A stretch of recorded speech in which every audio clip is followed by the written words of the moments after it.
All right.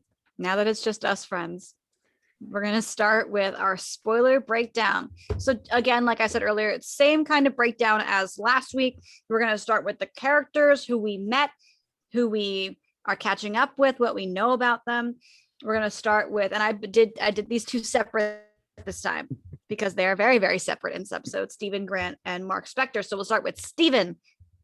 It's interesting how I'm kind of dying to know more about Steven's backstory, but part of me feels like there isn't one. Right. Yeah. If we're comic accurate, there probably isn't one. Which is super, super interesting. We did learn a lot about Mark, though. Yeah, we did.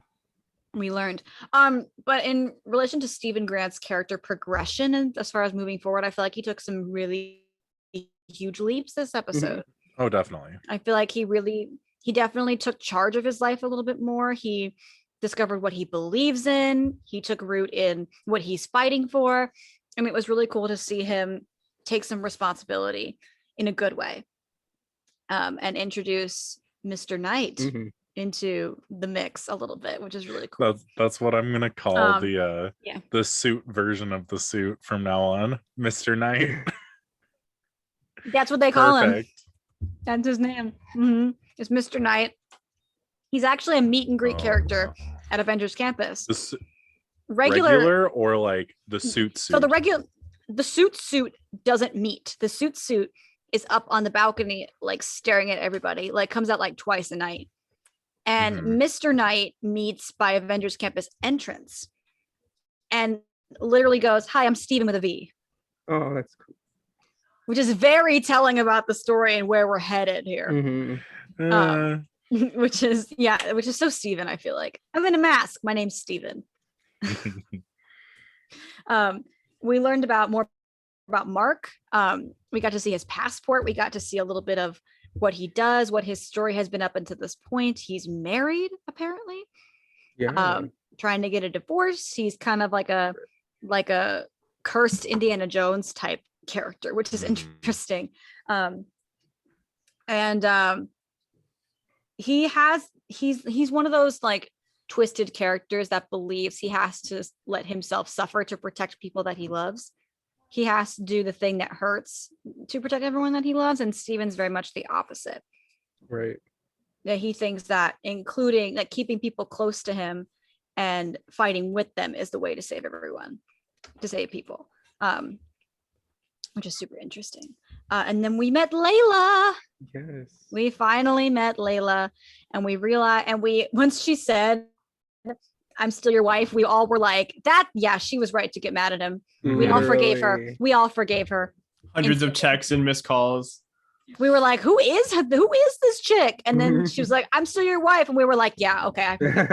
It kind of threw me off though, because that was her full point, was I'm still your wife, I should know where you are. And then she's like, "Here's the divorce papers that I already signed." Right. I'm like, pickle lane. It's really interesting what route she'll go with in terms of their marriage, because it seems like she wants to be committed to him, but at the same time, like, she's had enough of being neglected and kind of, for lack of a better word, shat on.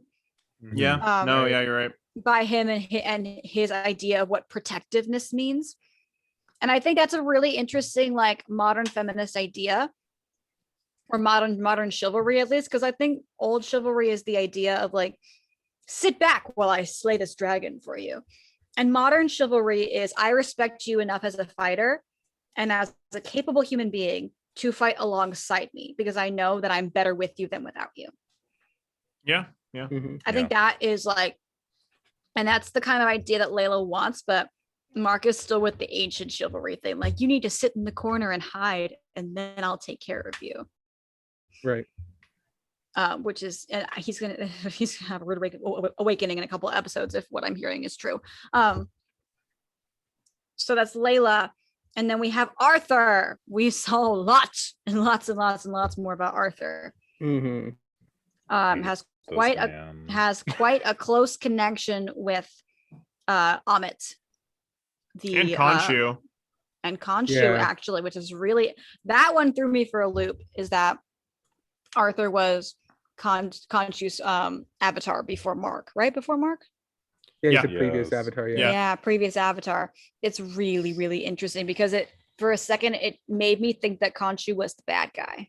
Mm-hmm. It really He still did. technically isn't good though. Mm-hmm. Yeah, technically. I hate So it- that man. it That's really all I throw- have to say about It him. really throws Moon Knight into an anti-hero position. Which is And that's his character, yeah. Yeah, He's not a hero, but he's not a villain. exactly. I'm really interested to see what happens because they're very much advertising him as a hero at Disneyland. So I'm interested in what's gonna I happen. mean, they there. also did with Loki, so I mean, They did, yeah. you can't really like I'm say surprised they that. haven't dropped Deadpool into Avengers Campus yet. Mhm. They haven't finished milking that cash cow yet. I know. It's just starting. And last but certainly not least, Khonshu. Oh, Bless Khonshu. Good one. Khonshu, who is he's the god of chaos? Is that what he is? What is I don't- his official title? Hold on. Google. Jared's going to Google. We have Khonshu. That's the CGI that bothered me, actually, was the way that was done. Okay. It looked a little bit too, and this is why Sky didn't like the end of Shang-Chi. It looked too video game-ish to me. Okay. I didn't like the jackal. The jackal was The what really jackal, bothered yeah. me. The Jackal was better in episode 1, I think. Yeah. I think it was yeah. because you couldn't see it. Is why it was better. They spent Yeah. all their money on paying Oscar Isaac, but they didn't put it towards No. CGI. Khonshu is no. the Egyptian moon god. Sorry, The not to Egypt- interrupt. Yeah, Oh, the moon god- well, the god of That's- of vengeance of the moon. Vengeance. Yeah. Okay, Vengeance Yeah, is good. Marvel's but like, I'm the moon sorry I for should have known. everything that you did in Star Wars and the crap that they did to you. So here's extra money for paying you out for your good deeds for Marvel Studios. Mhm. I feel like I should have known that Khonshu is the god of the moon. This is like when Sky and I went to Avengers Campus and we walked into a cast and we're like, hey, when's Moon Knight coming out? And she was like, sometime later in the night. And I was like, duh, when the moon comes out. Obviously, he's not going to come out till it's super freaking dark outside. I was so stupid. I was like, I felt so dumb. I mean, to be fair, like they have all the characters just randomly show up. Mm. So it's like whenever you see him, you see him. So I Mhm. don't really blame you for being like, well, I don't know when he's coming out. At night, when the And we moon were is there at out. night. We were there When from he has like power. 6 to 10. Well, Moon Knight comes out during the day because in the first episode, he was in that village. He was like fighting during the day. All those people. His Oh. power. I must kind just of be figured that he'd stronger be at out night. whenever, yeah. I guess It it's just stronger at gets night, yeah. stronger within the moonlight, yeah. Yeah. Right. But I feel like for advertising purposes, I feel like it makes sense to have Yeah. Moon Knight come out when the moon is up and then have Right. like Cap, Iron Man, Loki, Thor, Spider-Man all during the day. That makes Loki They is should have not a really jackal meeting come to anymore. Disneyland. the Jackal. The jackal. That should be the next fight. Oh, I that'd don't want be to see. really I cool. want to see Arthur like really badly. Ooh. Ooh. You Whatever know ends up he's coming. happening. Just I hear the wanna know- crashes. I would love to know what kind of action sequences they would do with Moon Knight. That would be really cool. Mm-hmm. Alrighty, so speaking of Khonshu, we're gonna get into the mythology that we learned from this episode. The references, the nods to mythology, and Sky and I caught a very interesting line in the middle of Arthur's monologue in the refuge, and that was that none of the gods respect him, in reference to Khonshu, which is really interesting. That Yeah. I don't know if that's just Arthur's take or if that's a true fact, if that's a true history of myth, like of the gods. But it kind of helped. I feel like I was being manipulated by Arthur. That's why I think he's the best MCU villain. Yeah. Because even I was fooled. No, literally though, he could sell me a car any day. Yeah, for real. But no, it does look like that I just looked it up, and the Egyptian gods actually did banish Khonshu like in real life. So Wow. Ooh, I wonder if that comes into play too.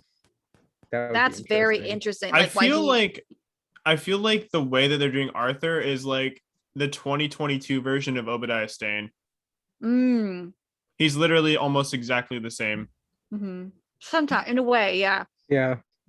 like coming forth as a mentor, as someone. Yeah. And I feel like Arthur really had you, for lack of a better word, for lack of a better phrase. I'm so sorry, Mom. I feel like Arthur really had you by the balls until he talked about killing kids. Mhm. I Anakin? feel like he did, right? But also I have to kind of give a little credit to Arthur because Khonshu is threatening to take over Layla next. Right. And Yeah. I don't know if I trust that or not. And probably because of Arthur's manipulation, I don't know if I trust that. It just that- shows you how weak Khonshu is compared to the other gods. Mhm. Like, he really has no power whatsoever. Mhm. He has to use other people to wield it for him. Yeah, exactly. And that brings us to avatars fighting on behalf of the gods and their conflicts. Is that Amit has an avatar and Khonshu has an avatar. And I wonder if they'll bring more gods in. I think bringing more gods and more avatars for like a battle scene would be really cool. That I mean, would be- Wakanda has a god, Mhm. so we could get some of the Wakandans. Bast. I Yes. do wonder though, because okay, so we know that Khonshu, he has an avatar, but he's like actually there, like he just can't do anything. I know that they said that they want to go to Amit's tomb because Yeah. that's where oh my gosh, why am I forgetting names? Arthur is going with the scarab. So Uh-huh. is he gonna actually bring like Amit up? Will Amit be able to have powers once Amit is like Ooh. awakened? Do they just need the avatar to be able to release him? Or like, you know, Maybe. like, Then how do we release Khonshu? That's or my can next we, question. can how, we, is can he, we because he's release Khonshu? banished, or like, oh my gosh, this is so That's wow, you just opened up a whole can of worms that I am now ready to dive into. That would be really cool if we see, Mhm. because like my question is like, does Arthur have his full capabilities, right. or does he just have that little purple staff that looks like the Power Stone, Right. which is what Sky said? It did look like the Power Stone. Actually, if we're gonna talk about that, I was watching a breakdown of the episode, and that same magic that created that like portal that the jackal came out of was exactly like the portal from No Way Home, which released like the other characters from the Spider-Verse. So it's Yeah. kind of like that was one of the ways that you can like incorporate using other characters from the multiverse, like bringing Yeah. in different realities to our world through her power. It could be a coincidence, or it could not. Right. If there are multiple Thors, there could be multiple Amits. I mean, yeah, I wouldn't be surprised if there's multiple Wandas. in. I mean, we already got an issue here, so. But I'm talking about gods in Mhm. particular, because Thor is supposed to be mythology, and so is Amit, and Yeah. so is Khonshu. So if there's party Thor and our Thor, then there's probably a party Amit out there somewhere. Party Right. Amit. Don't forget all the Loki variants. Right. Yeah. And the he's Loki god of variants. mischief. Yeah, the god of mischief. So we have the direct conflict between Amit and Khonshu. I didn't do any research because I was exhausted after work yesterday. But that is just something that I want to keep an eye out for in the coming episodes, is more of like, I would love to know how that conflict started. I would love to know if they're going to dive into it, or if we should just do our research beforehand and figure it out. Right. So it depends on like what your trust issues are with Marvel. Next is they did this really interesting choice here for the idea of what the Egyptian gods believe in, and that is the belief that a person's choices are already predetermined rather than the choice is based on free will. Right. And I think that it's a very European Christian doctrine to think that like there is a monolithic God, but Well, that was with like the Eternals, like that whole humans movie. also have free will. Yeah, no, but like watching Eternals, that's what they wholly like dealt with through the whole movie, was like predetermined like idealization with like them planting their gods on like different worlds to have them take over and then become like more powerful. So yeah, it's kind of like a through line of the MCU, and the Ancient One also kind of discussed it like way like at the beginning of like the Big Bang. They were already having those like really ancient wars trying to take over to seize the power of the multiverse. Tell your dogs I said hi. Yeah. Sounds like Maverick. Can I talk about Amit for a second? Yes, please. So I know a little bit about Egyptian mythology. Woohoo! Okay, go ahead. Go ahead. It just, I understand that they probably mean different things in the Marvel Cinematic Universe and just the Marvel Universe in general. But the way that Amit's portrayed isn't traditional or correct, Mhm. because the way that they speak about Amit as like weighing the life of somebody like Mhm. on the scales, that was Anubis's job in traditional Egyptian mythology. I want to Okay. see Anubis. Anubis was in charge of the scales when somebody would die to weigh their heart against the feather of Mot, Mm-hmm. which is the goddess of truth. Mm-hmm. And that was his whole deal, was after they died, Anubis would weigh their hearts. And if it was deemed unpure, then Amit would eat the heart Huh. in traditional Egyptian Maybe mythology. I'd like to see the Anubis factor come in then, because if we're talking Amit being the one who eats the heart, it makes sense that Arthur being her avatar immediately drains the life Yeah. of Yep. Yeah. someone whose heart doesn't weigh in. And the concept of like the heart not weighing in is that I see in your future that a bad choice will be made and there's nothing you can do about it. Mm-hmm. It's going to happen no matter, even if I tell you, you're still going to do it. And I think that's where Steven kind of draws the line, is that if you tell someone that they're going to do something bad, they still have a chance to make it right. Yeah. Right. Yay, Steven character development.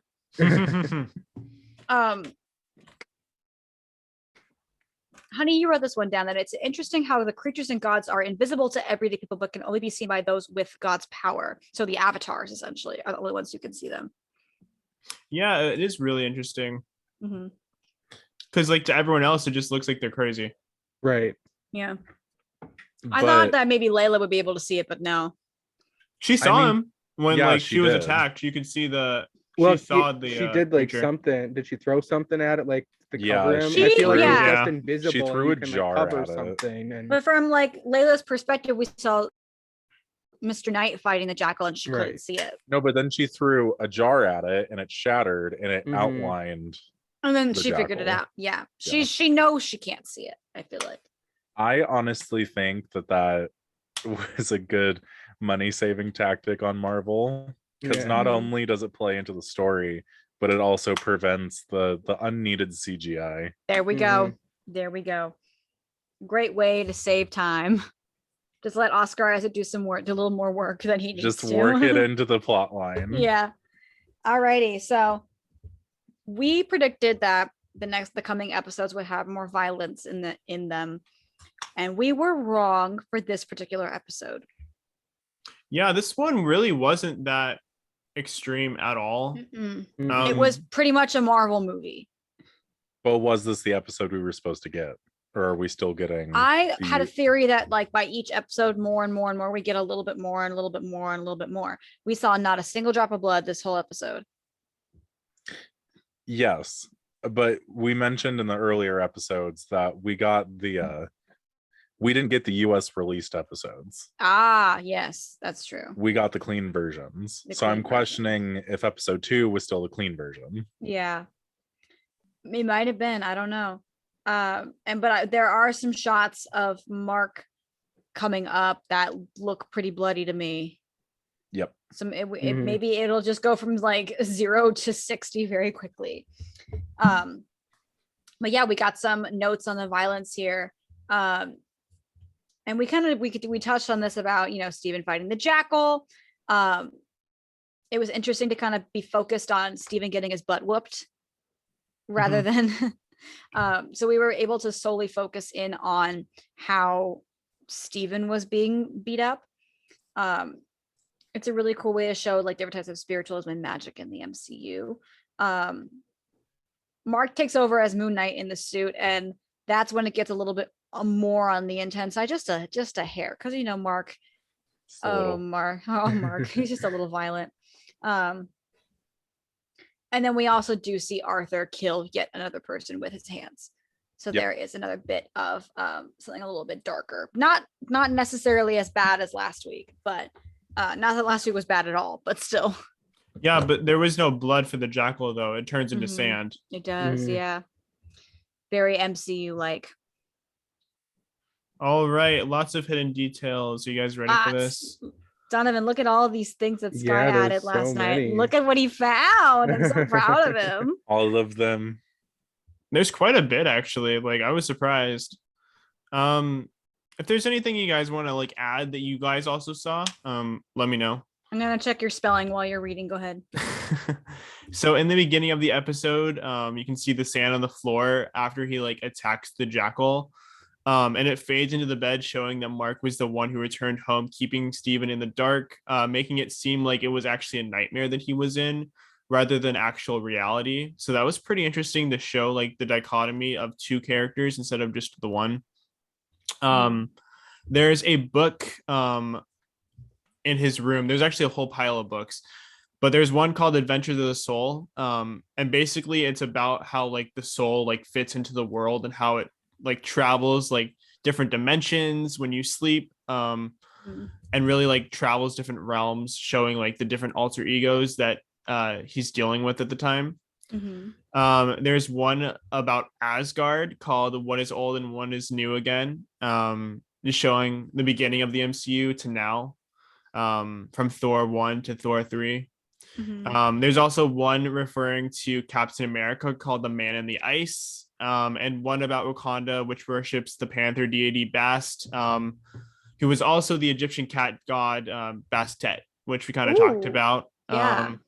I'm interested to see if we'll see her in this show, because we did see a little bit of her in Wakanda. I wonder if we'll get like a post-credit scene one day that's like, now Bast is upset. Go see Black Panther 2 Wakanda Forever. That'd be funny. Yeah. I wonder if we'll get like her burial site. Ooh, Moon Knight will return. Ooh. That's a really far-fetched theory. That is based on absolutely nothing. Or But I just wanted to say it. or we find out that the other gods also have areas where you can claim god powers, like the fruits for Bast. I wonder if Thor will find that. We'll find something like he can do something like that in Love and Thunder. You know who also Ooh, like Almighty works? Thor. What? What? Okay, so have you know how in Eternals you meet Dane Whitman? Mhm. He works on that street as well. And he's also Black Knight. So I mean, if we're gonna jump into That's why I was so confused. Give Yeah. me Jon Snow. Give me more Jon Snow. so there's a whole boy. potential that he already knows who Moon Knight is. Well, not Moon Knight, but Steven. No, Setting up Midnight Suns. I fully forgot that they were two separate characters, so I started watching Moon Knight and I went, this isn't the same man. There's also That's another why. QR code that shows up to reveal another Werewolf by Night comic issue. That's really cool that they put that in there. Yeah, they keep doing it. It's cool. On the passport of Mark Spector, you get the issue date of December 14th, 2018, which was actually during the blip, which means he survives the Thanos dusting, which started in May of 2018. Ooh, that could come back. So he never died. Yeah. Yeah. You see Mark Spector on the reflection of the gun as Steven is freaking out about the noises in his head, almost as though Steven is thinking about ways to kill himself to end the voices, which is Ooh. very, very dark. Oh wow. Oh wow, that's a Um, really nice. That's a great little metaphor there, honey. Good job. Yeah, I know. Ooh, go Did you me. copy and paste that, or did you do that yourself? I thought of it. Oh, nice. That's cool. And if you listen carefully when Arthur is talking to Steven in his refuge, you can hear the glass in his shoes again. Yeah, we heard that one. Yeah, we caught we that heard it one. when That we were was, watching the episode. it was just disgusting. I hate that. I don't know why they have to keep showing that. Like I get it. I know Why you. we- I know you like pain. why- Yeah, we didn't hear it when we watched it together the first time, which is really interesting.